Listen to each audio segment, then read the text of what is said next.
Oi, sejam todos bem-vindos ao canal Amor, Luz, Espiritualidade.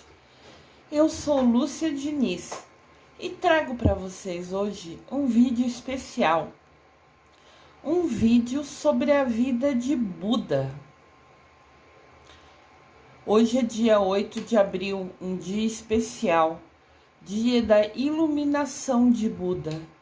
Então eu quis prestar uma homenagem a ele e compartilhar com vocês um pouquinho da história. Olha que imagem linda, que local abençoado. Buda tem muitas imagens feitas em homenagem a ele, e eu vou falar um pouquinho da vida dele e vou mostrar algumas das imagens, da importância que ele tem para a nossa vida, para a história. Buda, o mestre sábio. Buda, que em hindu quer dizer iluminado, foi o nome dado a Siddhartha Gautama, líder religioso que viveu na Índia,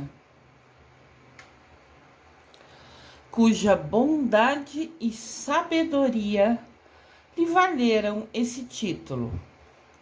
Ele é considerado pelos budistas o Supremo Buda, o fundador do budismo. Ele tem várias frases importantes e ao longo do vídeo eu vou trazer algumas para vocês conhecerem. A primeira delas: lembre-se dos 3 R's, o R e o S, né? Respeito por si próprio, respeito ao próximo e responsabilidade pelas suas próprias ações. Ele sempre falou frases que foram impactantes, que traziam uma mensagem importante para a nossa vida. Buda, que é Siddhartha Gautama, nasceu por volta do ano 563 a.C., na capital do reino de Sakya, na região montanhosa da Índia, que hoje faz parte do território do Nepal. Porém, seu pai o educou na abundância e no luxo, sendo preparado para ser um guerreiro e líder político, tornando-se o seu sucessor. O pai dele queria preparar ele para ser o sucessor dele. Siddhartha Gautama era um príncipe. Seu pai, querendo poupá-lo, querendo protegê-lo de ver as tristezas, doenças e miséria que ocorrem na vida, que existem na vida, encerrou-o num palácio saturado de luxo e beleza. Encerrou-o, prendeu-o, deixou-o ali, né? Fechou ele naquele lugar para ele não ver a realidade da pobreza que existe na Índia. Outra frase dele importante: as pessoas até podem mentir para a gente, mas a energia delas não. Às vezes a gente chega perto de uma pessoa que é só sorrisos, mas a gente não se sente bem perto dela. Não sei, parece que a gente não se combina, é estranho, né? A gente se sente incomodada perto de alguma pessoa. É sinal que a energia dela não está na mesma frequência que a gente não está na mesma sintonia, na mesma sinergia. Então, as pessoas podem ser só sorrisos, mentiras, mas se a gente tem a percepção que a pessoa não é legal, por algum motivo você não se sente bem próximo a ela, seria bom sair de perto, se puder, né, educadamente, se retirar. Aos 16 anos, o Siddhartha casou-se com a prima, Yasodhara. Teve um filho chamado Rahula pouco tempo depois, burlando, fugindo da vigilância do pai, né, da proteção do pai, saiu para passear lá no povoado.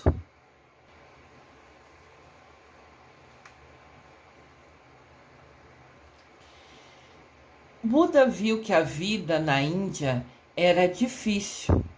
Os habitantes eram numerosos, o alimento escasso, pouco, e a divisão dos bens desigual, de modo que a fome e a miséria se integravam no dia a dia da maior parte da população.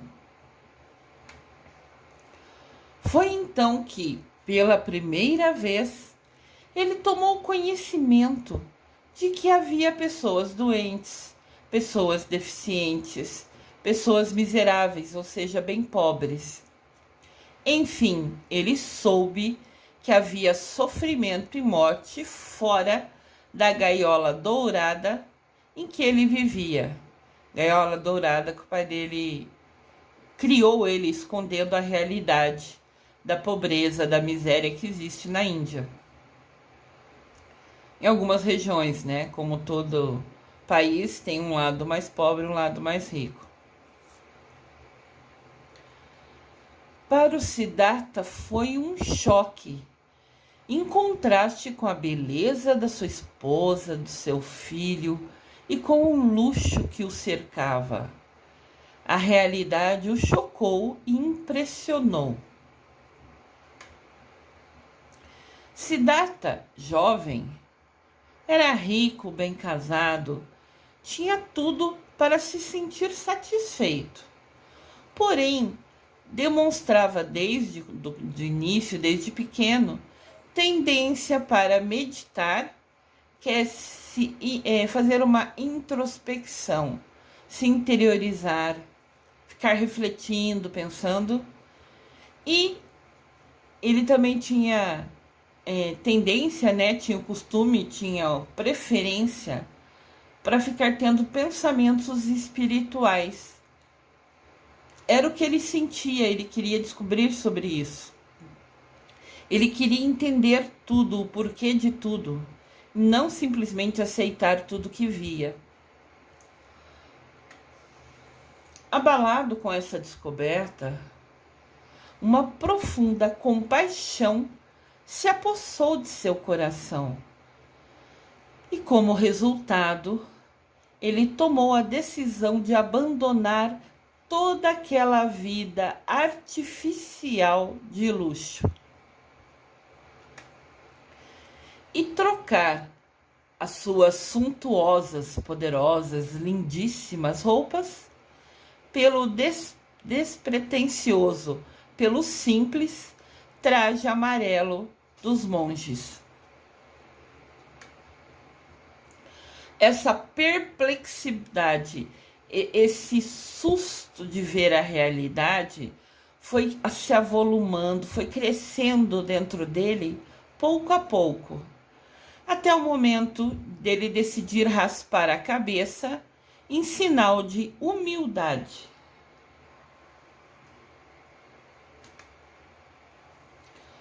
Buda afastou-se do palácio,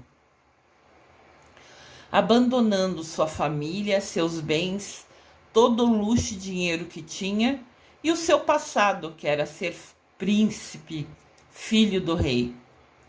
E ele se lançou ao mundo em busca de explicações para o enigma da vida.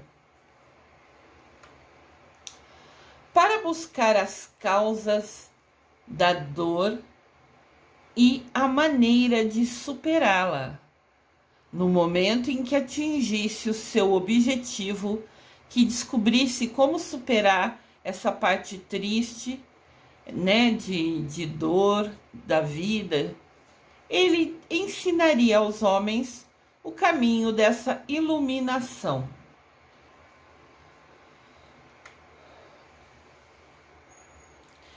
É você que precisa se esforçar. Os mestres apenas apontam o caminho. Essas são frases de Buda, né? E ele falou exatamente o que ele estava fazendo nesse momento. Ele decidiu por si só largar tudo, toda a vida de luxo que ele teria, para ir em busca de respostas. Como superar a dor, como superar as misérias, como descobrir um caminho para relevar tudo isso, para entender tudo isso. E era em busca disso que ele deixou a família e todo mundo. Ele usou o livre-arbítrio dele para ir atrás de respostas, que era o que ele queria. Siddhartha era novato em questões espirituais. Ele tinha vontade, ele tinha pensamentos, mas não sabia exatamente como fazer. Então ele juntou-se a 5 ascetas. Ascetas são pessoas que buscam se afastar dos prazeres da vida, dedicando-se às orações e visando somente o desenvolvimento espiritual.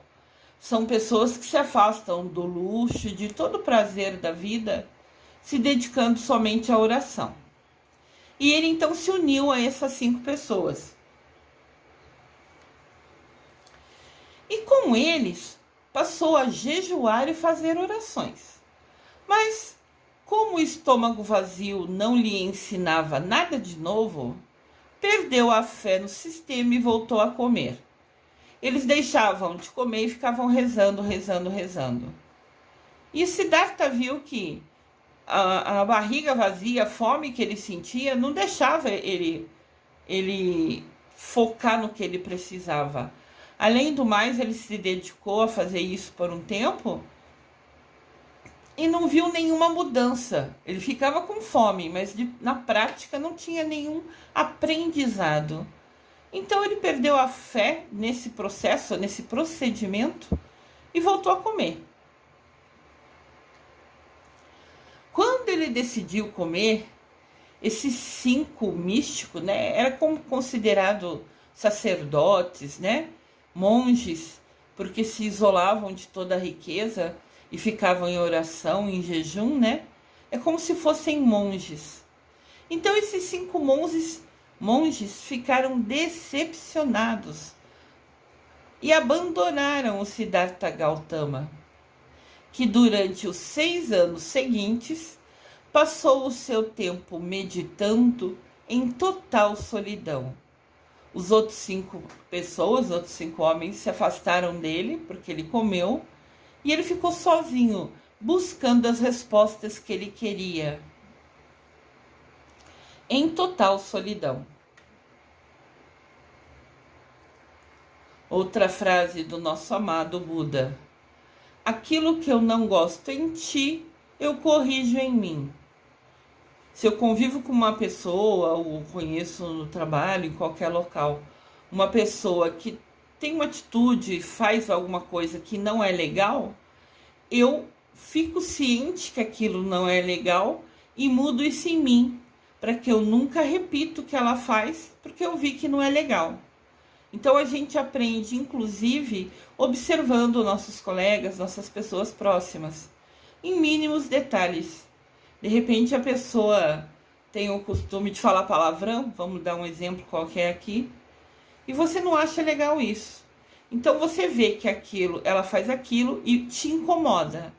Então você decide que a partir de ver que aquilo é desagradável, nunca mais vai falar palavrão. Ou seja, as ações da outra pessoa nos ensinou como não queremos ser. Olha que interessante.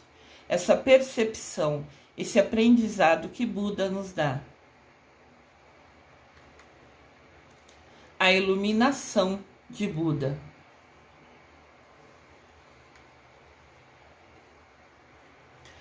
Conta a tradição, a história, que para meditar, Gautama sentava-se à sombra de uma grande figueira, que os hindus chamam de Bodhi.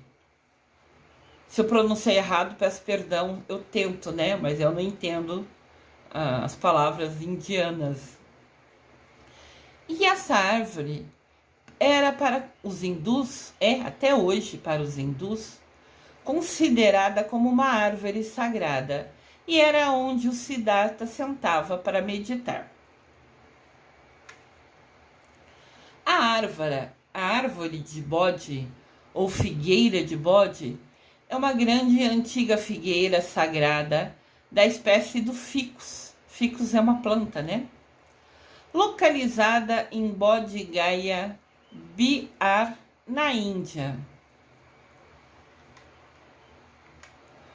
Olha que linda esta árvore. Era exatamente aqui, de fato, nessa árvore, que Siddhartha sentava para meditar. É uma árvore linda, frondosa, bonita. Eu imagino a energia que é sentar embaixo dela.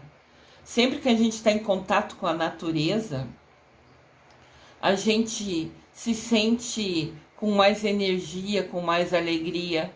Podem reparar isso, podem testar isso. A natureza é uma fonte inesgotável de energia para a gente.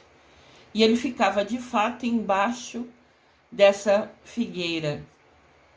Tanto que tem ali como se fosse um armário amarelo embaixo nela, que é o local que ele se sentava. Hoje tem um monumento, né, que as pessoas visitam para saber, ó, aqui é onde Buda meditava, né? Ficou um marco ali, um registro ali.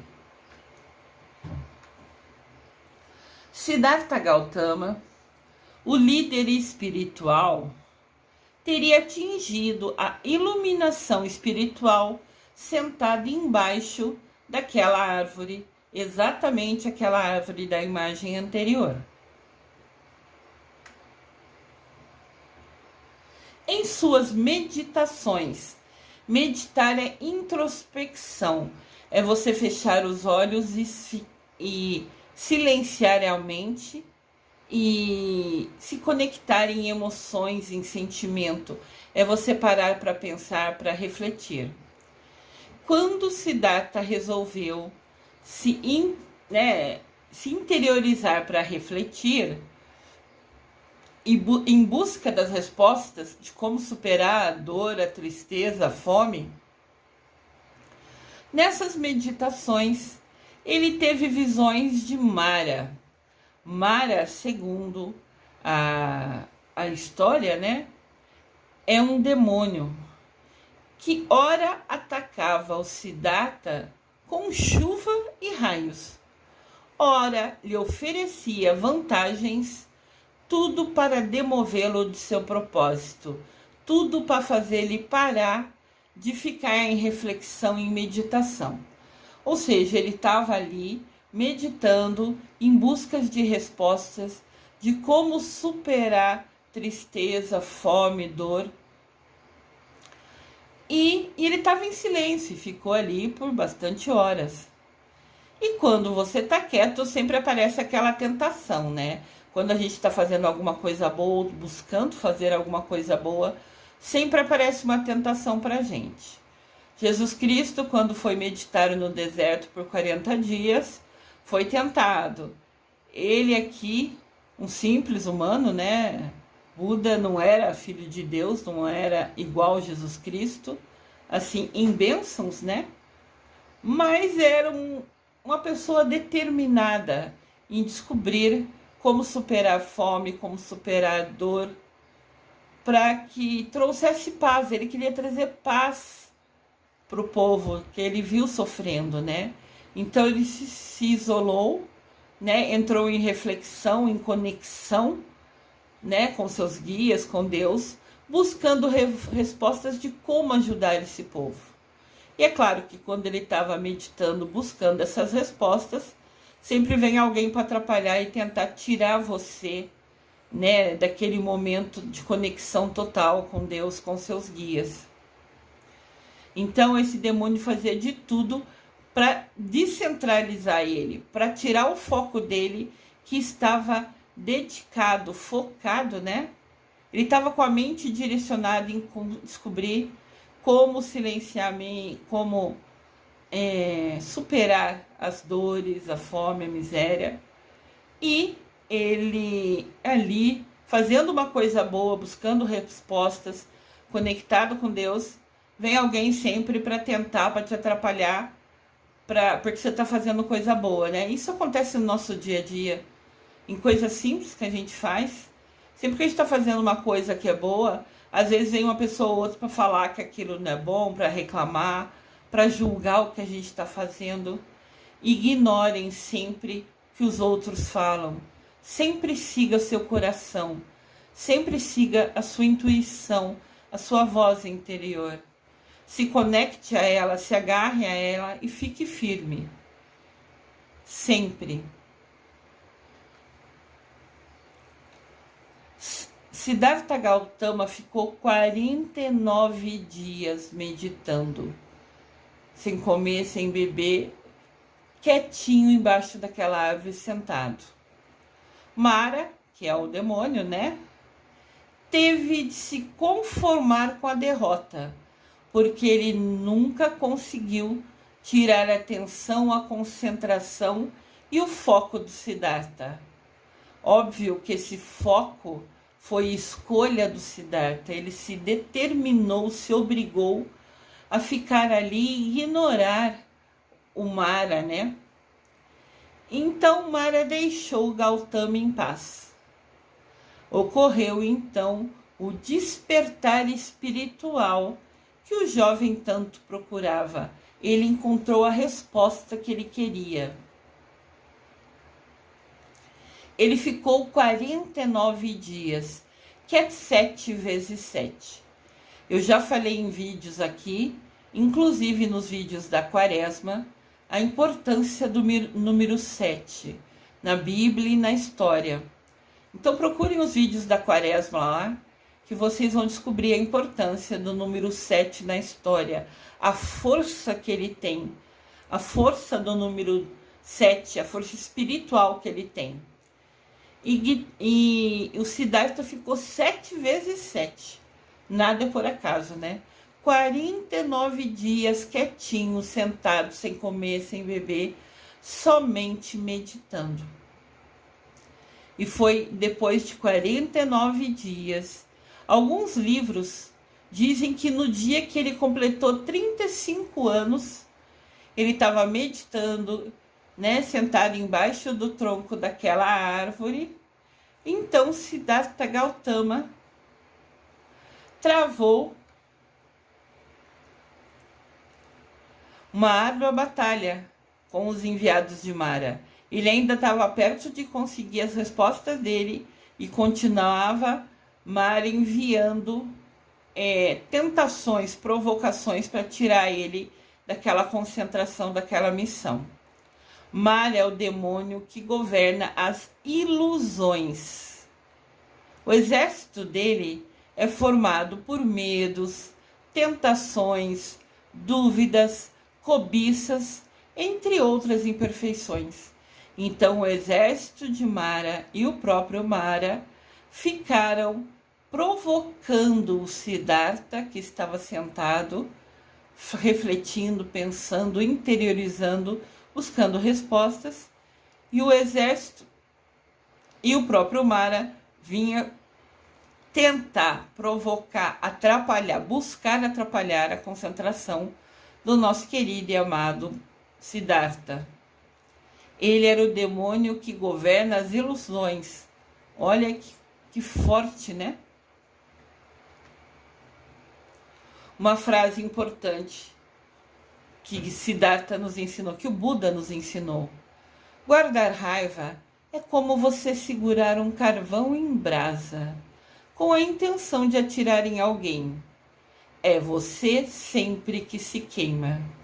Então, quando a gente fica com raiva de alguém, em alguma discussão, algum desentendimento, a gente fica com raiva da pessoa, mas a pessoa está longe, não está nem aí, talvez está até ignorando que você ficou com raiva.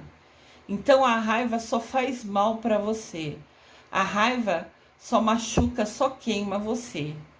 Então tá aqui mais um ensinamento desse gênio que foi Buda, né? Nos ensinando, não vale a pena guardar raiva. A outra pessoa tá indiferente a você e você se machucando com aquele sentimento negativo, ruim, preso dentro de você. Para chegar à sabedoria plena, as respostas que Buda queria, ele precisava abandonar os territórios de Mara, né? Como se fosse a região, a área que Mara cuida, né? Ele governa das ilusões. Então, para Siddhartha chegar à sabedoria plena, ele tinha que sair desse território governado por Mara. Mas esse demônio não costuma deixar ninguém escalar os seus muros com facilidade. É como se a área, né, esse domínio de Mara fosse cercado por um muro. E ele não ia ficar vendo alguém pular o muro e sair dos domínios dele de braço cruzado. Ele ia sempre impedir, né? Então, ignorando o exército de Mara, ignorando tudo que é ilusão, sentado debaixo da árvore, o príncipe Siddhartha alcançou a sua iluminação. Outra frase do nosso querido e amado Buda: a paz vem de dentro, não procure em volta. Quando ele estava meditando, refletindo, pensando, se interiorizando, buscando respostas, conectado com Deus Pai, com seus guias, ele descobriu que o que acontecia em volta, ele ignorava. Ele ficou 49 dias em silêncio, ignorando tudo o que acontecia em volta dele, porque a paz estava dentro dele. Então, Siddhartha, ali refletindo, depois de 49 dias, dissolveram-se, abriram os últimos véus que cobriam a sua mente. Desapareceu a falsa percepção e isso lhe permitiu compreender que os sofrimentos provêm das ilusões. Olha que aprendizado importante. Os sofrimentos vêm das ilusões. Iluminado por um novo entendimento de todas as coisas da vida, ele foi para a cidade de Benares, à margem do rio Ganges, a fim de transmitir o que lhe acontecera. Então ele entendeu que todo sofrimento vem das ilusões. Ele ficou 49 dias sentado, sem comer, sem beber, sem dormir, somente refletindo, meditando. Quando você realmente se conecta a Deus, como você realmente se conecta aos seus guias, você entra num estado de paz, num estado pleno, né? Você silencia a mente, ignora o que está acontecendo em volta, para sentir que as respostas venham no seu coração. E tá aí um aprendizado super importante, mas ao mesmo tempo desafiador.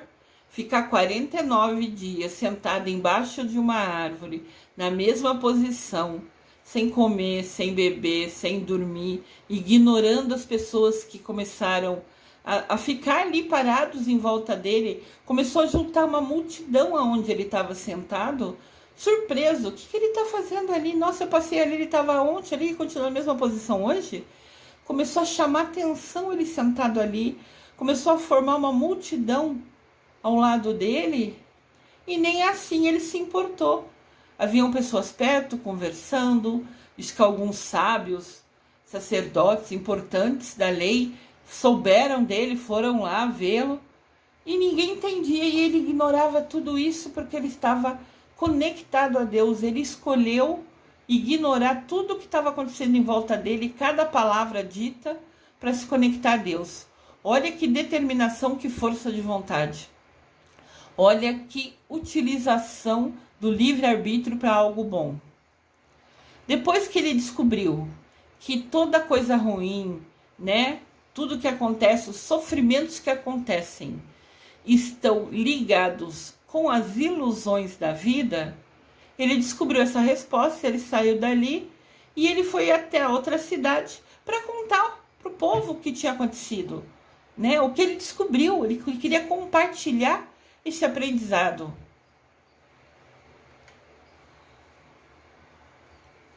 Outra frase do Buda: as palavras têm o poder de ferir e de sarar. Quando elas são boas, têm o poder de mudar o mundo.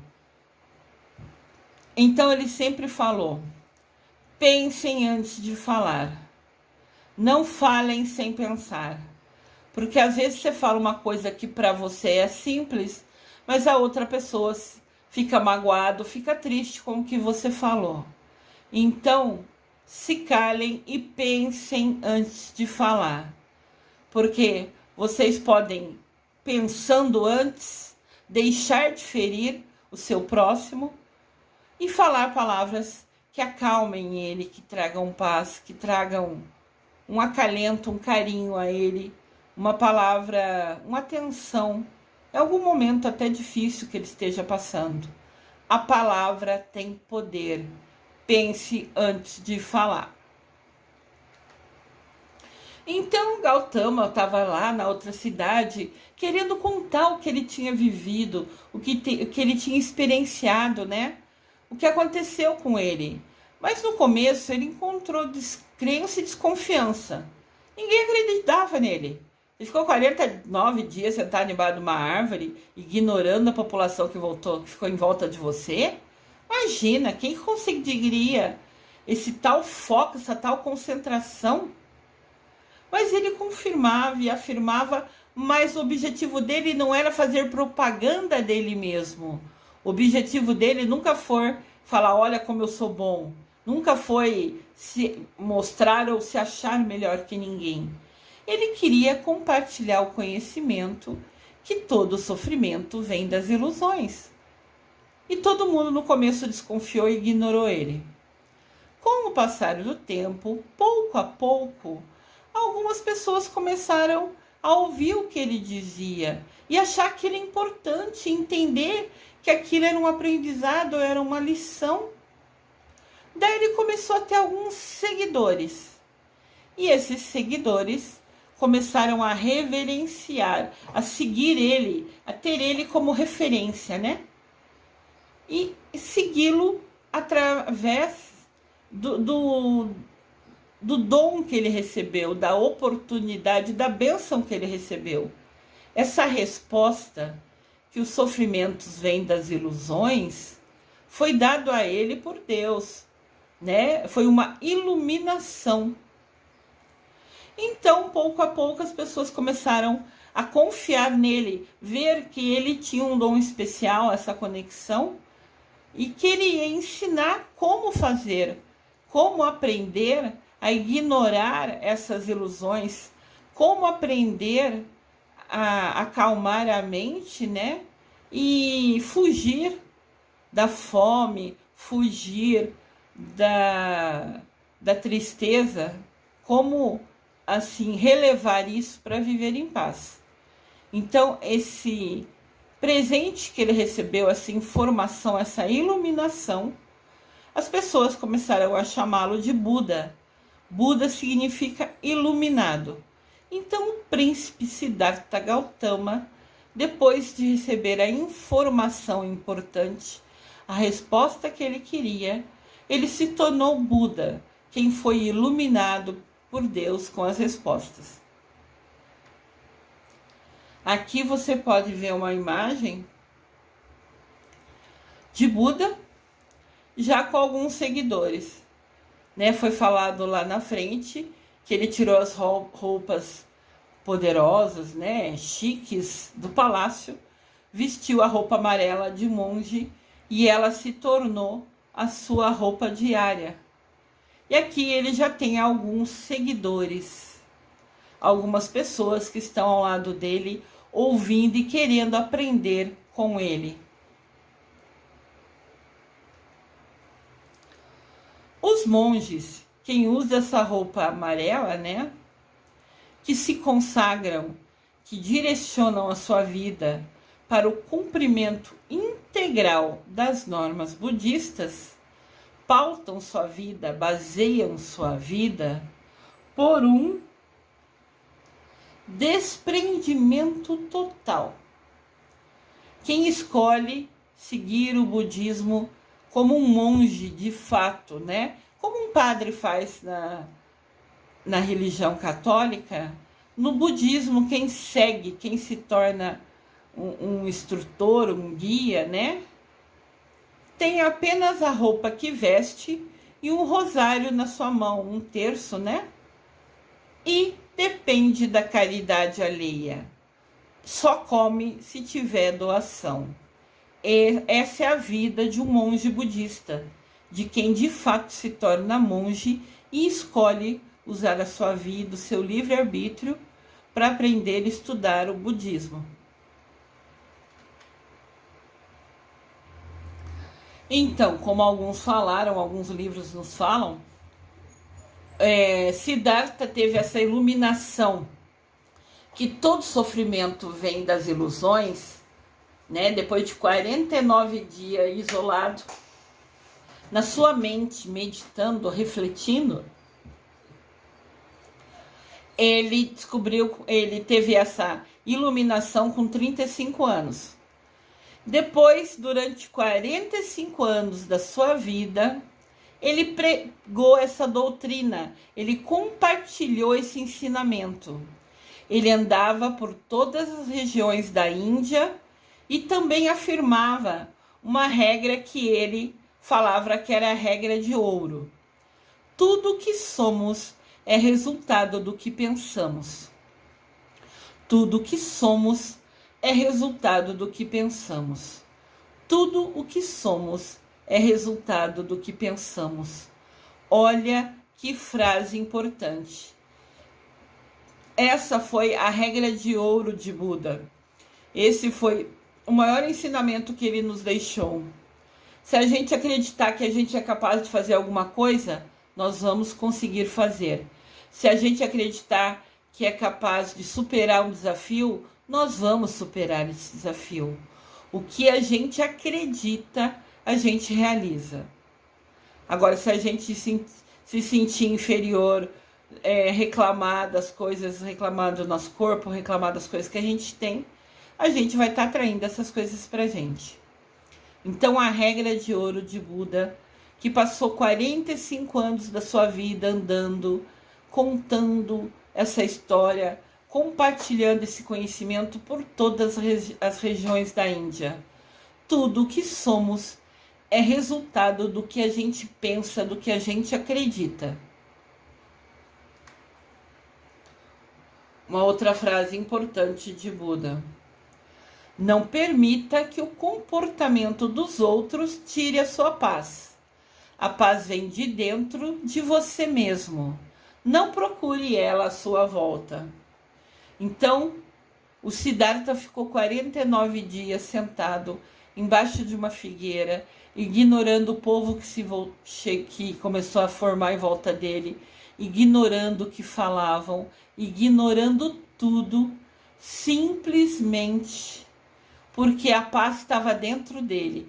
Ele estava interiorizado, ele estava em paz, ele estava buscando como superar o sofrimento, como descobrir isso. Então, a paz está dentro da gente. A gente tem que ignorar tudo que está externo a gente, do lado de fora. Comentários, pessoas, ações, atitudes. E focar no nosso coração, na nossa conexão com Deus. Aos 80 anos, Buda ainda realizava peregrinações. Ele continuava andando pelo país e sempre era acolhido com veneração por vários povos e cidades. Lembrando que ele decidiu virar monge Então, ele não tinha dinheiro para comida, ele não tinha dinheiro para nada.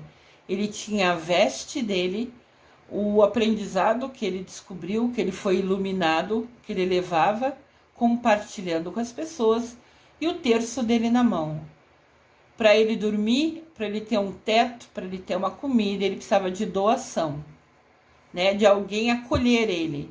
E até os 80 anos, ele conseguiu todo santo dia ter comida e ter teto, né? Um local para dormir naquele dia, naquela noite. Sempre foi bem acolhido e venerado e respeitado por vários povos e cidades. Todo mundo querendo aprender com a iluminação que Buda teve. Após banhar-se pela última vez no rio Kakita, dirigiu-se ao bosque Kusinagara, hoje é Cássia, na Índia, onde ele morreu serenamente no dia 15 de fevereiro de 483 a.C. Então, ele foi iluminado aos 35 anos, ficou 45 anos da sua vida andando pelo país, contando o que ele aprendeu, compartilhando toda a informação. Foi respeitado, foi venerado, foi acolhido, sempre teve um lugar para dormir, sempre teve, né? Ele ia andando, então conseguia lugar para dormir na casa de um hoje, na casa de outro amanhã, sempre conseguia comer na casa de um, na casa de outro, nunca lhe faltou nada nessas peregrinações, nesse levar o aprendizado, o ensinamento dele para quem queria ouvi-lo. E morreu serenamente com 80 anos. Na Ásia, o nascimento de Buda é comemorado no dia 8 de abril. Por isso que hoje, 8 de abril, eu trago para vocês esse vídeo especial falando da importância de Buda, no exemplo que ele é. Aqui está Buda. Buda é um dos mestres ascensionados, é um dos mestres de luz que nos guia, que nos ilumina, que nos protege quando usamos nosso livre-arbítrio e pedimos a ajuda dele. Buda foi o primeiro ser da Terra a ascensionar. Quem ascensionou antes foi Mamãe Maria, São José, Jesus Cristo, que subiram aos céus. Buda foi o primeiro humano que era simples, só humano, né? Não era filho de Deus, por exemplo, né? Era uma pessoa normal até então, mas usou a sua vida, os seus ensinamentos, o seu aprendizado, compartilhando com todo mundo. Então ele foi o primeiro ser da Terra a ascensionar, a subir aos céus. Hoje ele faz parte da grande hierarquia da fraternidade de luz do planeta. Seu título é Senhor do Mundo. Ele foi o primeiro a subir aos céus, sendo um homem simples. Hoje ele é o Senhor do mundo, ele é o Senhor do exemplo, ele é o nosso guia. A palavra Buda, como ele também é chamado após a revelação, após o ensinamento, significa o estado pleno de iluminação, que é o mais alto grau de conhecimento que um homem simples, tornando-se divino, pode alcançar. Ele foi de um homem simples a um ser de luz. Ele teve uma evolução espiritual magnífica, magnânima. Ele chegou ao mais alto grau de conhecimento de um homem que se torna divino. Ele é o Senhor do mundo, ele é o nosso exemplo, ele é o nosso guia. Ele se tornou o Buda, que significa o desperto. Ele entendeu, ele despertou que todo sofrimento vem das ilusões. Nesse dia, se revelou ao Buda a missão de ser instrutor espiritual da humanidade. Quando ele descobriu, né, que todo sofrimento vem das ilusões, que ele conseguiu vencer o demônio Mara, que era quem governa as ilusões nas vidas da gente. Quando a gente permite que esse demônio governe a nossa vida, ele aprendeu, ele se tornou um instrutor, um professor, e foi compartilhando isso tudo em vida, por 45 anos, andando, ensinando isso, conseguiu ascensionar, né? Teve uma evolução espiritual total, e hoje ele é o nosso exemplo, o nosso guia, ele é o Senhor do mundo, em referência e em exemplo. É assim que ele é chamado. Aqui tem uma estátua de Buda maravilhosa.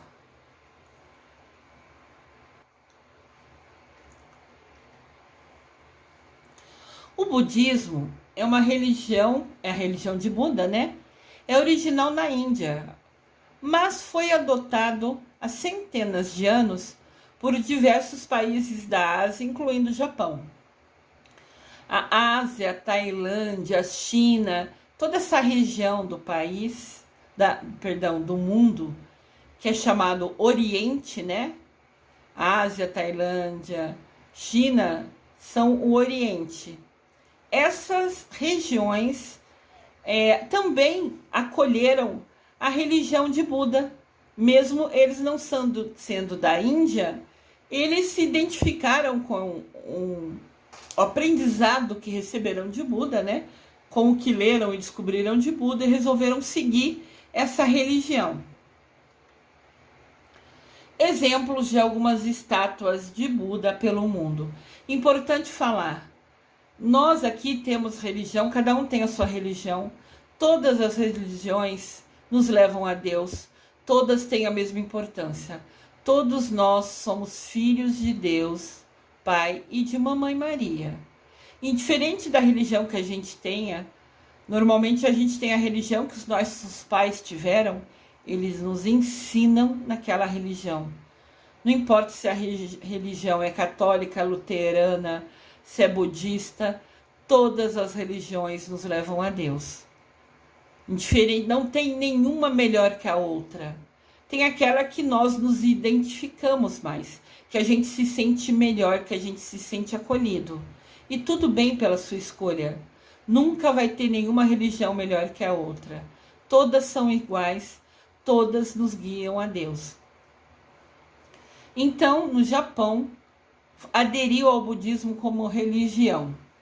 E eles, né, fizeram várias estátuas do Buda. Eu vou trazer algumas para vocês como curiosidade. Olha uma estátua de Buda feita num penhasco. Olha o tamanho disso. Leshan Jian Buda. Perdão se eu não falar correto, eu estou tentando, né? Eu não conheço. É a maior estátua de Buda de pedra do mundo. E foi esculpida, foi feita em um penhasco. Olha essa estátua, pessoal. Olha os detalhes. Você vê o rosto, o nariz, as mãos, os pés. Abriram a montanha para desenhar Buda. Olha que coisa linda. Embaixo a gente vê as pessoas que vêm visitar essa montanha. São pequenininho, parece uma formiguinha embaixo, perto do tamanho dessa estátua maravilhosa. Eu fico pensando a energia nesse local, né? E sempre o budismo traz muito perto dele, né? Natureza. O budismo está muito ligado à natureza. Eles valorizam, eles respeitam demais a natureza. Então você pode ver que aqui foi feita uma estátua de Buda numa montanha. Sempre vai ter verde, normalmente tem verde, tem floresta, tem natureza, perto de tudo que é do budismo.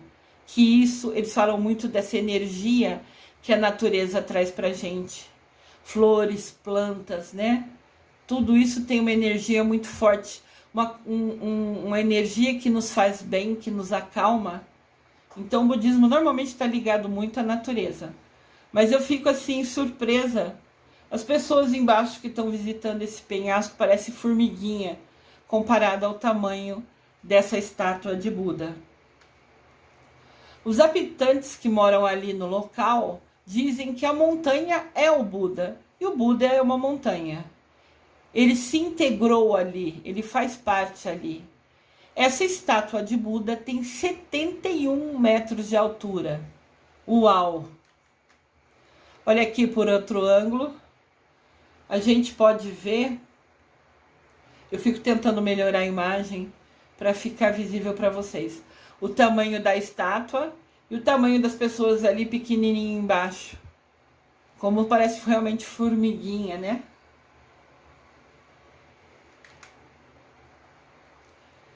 Segunda estátua de Buda, Wat Pho, o templo do Buda deitado. A impressionante estátua é coberta com folhas de ouro e fica em um ambiente fechado. Olha essa estátua, pessoal. É Buda como se fosse, né, encostando a cabeça dele na palma da sua mão, seu braço dobrado, né, apoiado no cotovelo, e você vê a estátua de Buda. Essa é a maior estátua de Buda deitado. Ela é coberta com folha de ouro e fica num lugar fechado, né? Indiferente se tem chuva ou sol, ele não fica exposto. É um lugar que você pode visitar se você for na Ásia, né? Visitar esse país, você pode visitar essa estátua. Todas elas, né? Essa estátua dele deitada tem nada menos que 46 metros de comprimento e 15 metros de altura. Então, se a gente ficar pertinho dele, ele vai ter 15 metros para cima. A gente vai ter que olhar para cima para ver Buda inteiro. Uma curiosidade importante. Quando você visitar esse local, se você escolher ir visitar esse local, é proibido entrar de calçado no local. Você tem que entrar descalço, porque esse lugar é considerado sagrado. Mas tem 46 metros de comprimento, como se fosse da cabeça aos pés dele, e 15 metros de altura. Imensa estátua. Terceira estátua, Wat Mong. O próprio Buda é representado em posição de lótus. Posição de lótus é aquele sentar cruzando as pernas que a gente vê muito na yoga, que a gente vê muito nas meditações. Essa posição, esse sentar cruzando as pernas, chama-se posição de lótus. Essa terceira estátua que eu vou mostrar para vocês ergue-se a 92 metros de altura e fica no monastério de Wat Mong, em Angtong, na paradisíaca Tailândia. Tailândia é um país muito lindo, né? Olha a estátua, pessoal. De novo eu tento regular a luz para ficar visível. As pessoas aqui parecem de novo formiguinha embaixo deles. E todo mundo, quando vai visitar, fica de pé, tenta ficar na ponta do pé para tocar o dedo de Buda com a sua mão. Ali tem um rapaz, um homem, não sei, se esticando inteirinho para tocar com as suas duas mãos a ponta do dedo da estátua de Buda ali, né? Como se fosse se conectando a Buda. Muito lindo, enorme essa estátua. Sua pintura foi feita em ouro e cimento. E ela é a maior estátua da Tailândia. Né? Tailândia, China, Japão, todos seguem o budismo, né? Cerca de 95% da população da Tailândia pratica o budismo, segue os ensinamentos de Buda. Esses ensinamentos falam, né? que o nosso sofrimento vem das ilusões, falam da regra de ouro, que nós somos tudo o que pensamos, o que a gente pensa que é capaz, a gente consegue realizar. Todas essas frases que eu fui falando ao longo dos vídeos, tudo isso são instruções, né, aprendizados, ensinamentos do budismo. Aqui tem a mesma estátua por um ângulo diferente, de frente, né? Aquela anterior a gente viu mais pertinho, como se fosse um zoom, onde a gente viu até uma pessoa tocando na pontinha do dedo dele. Você pode ver aqui do lado esquerdo da imagem, dessa imagem, que a mão de Buda está, a mão direita de Buda está virada para baixo. Então, naquela imagem anterior, as pessoas formam fila para tocar a mão dela na estátua de Buda, para receber a energia de Buda, a bênção de Buda. Aqui a gente tem uma visão da estátua afastado. Lembra que eu falei para vocês, o budismo está muito ligado à natureza. Sempre vai ter jardins, flores, perto das estátuas de Buda. Quarta estátua de Buda, o Templo da Primavera. Situado no condado de Lushan, na China. Essa estátua foi finalizada em 2008. Levou 18 anos para ser construída.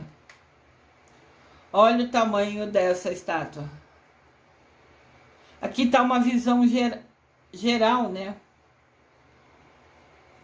Você pode ver que tem tipo templos embaixo, tem de novo a natureza em volta e tem o Buda enorme lá em cima. A obra é considerada a maior estátua do mundo, com 128 metros de altura. Porém, se desconsiderar a flor de lótus, uma flor que está embaixo dos pés de Buda, ela ainda soma 108 metros.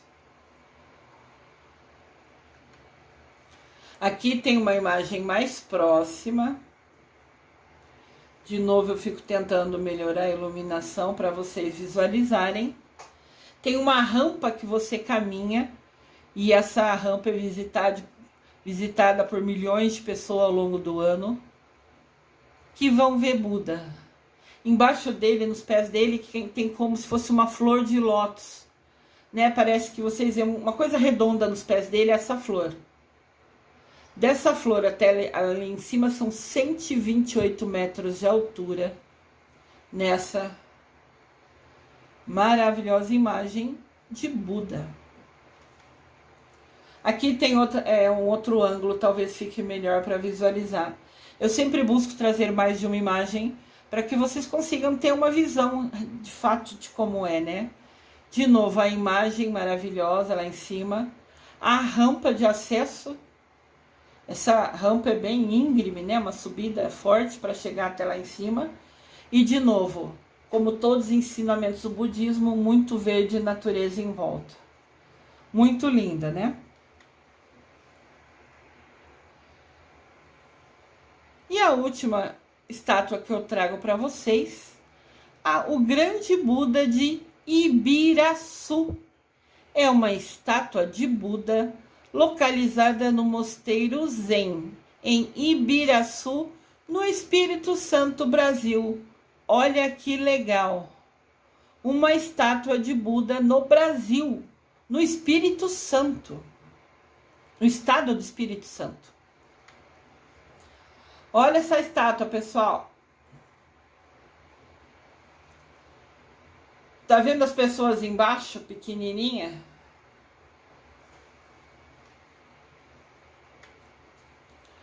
O Mosteiro Zen, Morro da Vargem, esse é o nome do local, né?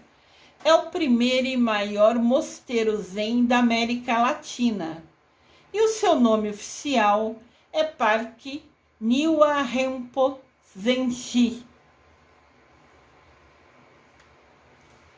Esse mosteiro faz parte do circuito Caminhos da Sabedoria e recebe milhares de pessoas que buscam percorrer esse circuito, andar por esses caminhos e visitar a estátua do Buda. Olha só. Aqui tem uma pessoa, eu não sei quem é, eu peguei essa foto na internet, subindo, andando por esse caminho, e ao fundo lá no canto direito, você vê a estátua de Buda. Nós sabemos que existem vários caminhos, ou penso que todos sabem, né? Que existem vários caminhos, que existem muitos, tem aquele caminho, vários caminhos, assim, tem o caminho de Jerusalém que Jesus fez na Via Sacra, que é um caminho aberto que você pode visitar. Então tem assim várias opções de lugar para você ir quando você quer meditar, refletir. Esse caminho de Buda diz que nos ensina sabedoria. Então você vai andando por ele sozinha, refletindo, pensando com seu coração, recebendo a energia linda desse local, de novo cercado de muita natureza, e diz que você encontra uma paz imensa, que você se sente plena, se sente assim, muito bem, uma sensação de tranquilidade, de harmonia com você mesma. Com 35 metros de altura, essa estátua é considerada a maior estátua esculpida de Buda no Ocidente. E ela é maior e mais alta que o nosso Cristo Redentor. Então, Ocidente é a nossa região. Oriente é onde fica a Ásia, a China, a Tailândia. E aqui é onde fica o Brasil, a Argentina, esse lado de cá, né, do nosso mundo. A gente encontra essa estátua de 35 metros de altura, é a maior fora da região ali da Ásia, da China, da Tailândia, é a maior. E ela é maior que o nosso Cristo Redentor. Cristo Redentor é um marco, né, uma das 7 maravilhas do mundo, é um registro, sempre que vê o Cristo Redentor, indiferente de qual lugar do mundo aparece imagem, todo mundo sabe que é o Brasil. Se tornou uma referência, né? E agora a gente foi abençoado com a construção de uma estátua de Buda de 35 metros no estado do Espírito Santo. A estátua gigante do Buda, aqui do Brasil, fica no mosteiro chamado Zen, em Ibiraçu. É uma cidade, né, que fica no norte do Espírito Santo. E diz que fica a 1 hora do aeroporto de Vitória, que é a capital do estado do Espírito Santo. Então você pega um avião até Vitória, que é a capital do Espírito Santo, e daí pega um carro e em 1 hora você está nesse lugar lindo, que tem esse caminho de iluminação, que tem esse caminho, essa conexão, essa proximidade com Buda, que é o Senhor do mundo, que é o nosso exemplo de luz, de guia, de dedicação, né? Ele ficar 49 dias meditando embaixo de uma árvore com total concentração é um exemplo, né? Incrível. Ele sempre vai ser o nosso guia, um ser de luz abençoado. Então essa estátua recebeu um batismo espiritual, como rege, né? Como é o fundamento do budismo. Sempre que é construída uma estátua, ela tem que ter um batismo espiritual. Algum monge tem que, como se fosse abençoar essa estátua, para que ocorra esse batismo dela. Olha essa estátua, pessoal. Isso é no Brasil, acreditem? Um lugar lindo, bonito para a gente conhecer. Você pode ver que tem as trilhas, né? A moça aqui está numa das trilhas, tem essa trilha que vai andando até chegar a Buda, que está lá em cima, poderoso, nos guiando, né? Nos iluminando. Os budistas acreditam que a estátua passa a ter alma depois da cerimônia que chama abertura dos olhos. Então, quando se termina a construção de uma estátua de Buda, Você fala com o chefe do budismo que fica no Japão, se eu não me engano, e ele abençoa essa estátua para ela ter alma, para abrir os olhos dela, para energizar ela, para todas as pessoas que forem até ela realmente receberem essa energia, essa conexão. Chama-se abertura dos olhos. A estátua ganha uma aura, ganha uma alma. Segundo o budismo, quando ela é abençoada, quando existe o batismo dela, ela se torna real, ela ganha uma alma. A segunda maior estátua de Buda do mundo, que fica no nosso Brasil, foi batizada em uma cerimônia à distância. Foi na época da pandemia, né? Na época que estava proibido qualquer tipo de contato. Olha que lugar, pessoal, agora de outro ângulo. De novo, o budismo sempre está cercado de natureza, de paz. Igual o Buda ficou, né, sentado nessa posição, meditando 49 dias embaixo daquela árvore. Aqui tem esse lugar lindo que vocês vê de muita paz. Diz que tem uma energia incrível esse local. Esta celebração de batizar essa estátua, quando foi inaugurada aqui no Brasil, foi comandada pelo monge Senji. Ele é o líder religioso do budismo, diretamente do Japão. Então, da mesma maneira que tem o Papa lá no Vaticano, na Itália, né? Que é o número 1, vamos falar assim, da Igreja Católica. Esse líder religioso budismo é o monge Senji e ele mora e fica no Japão. Então, ele estando no Japão, online, direcionou, fez uma celebração batizando essa estátua, abrindo os olhos dela, trazendo alma para ela. Olha que local, pessoal. A primeira imagem que eu trouxe para vocês na abertura desse vídeo até mostra que tem um lago do outro lado que tem até peixes. É um lugar iluminado, é um lugar de paz incrível, cercado de muita calma, de muita energia.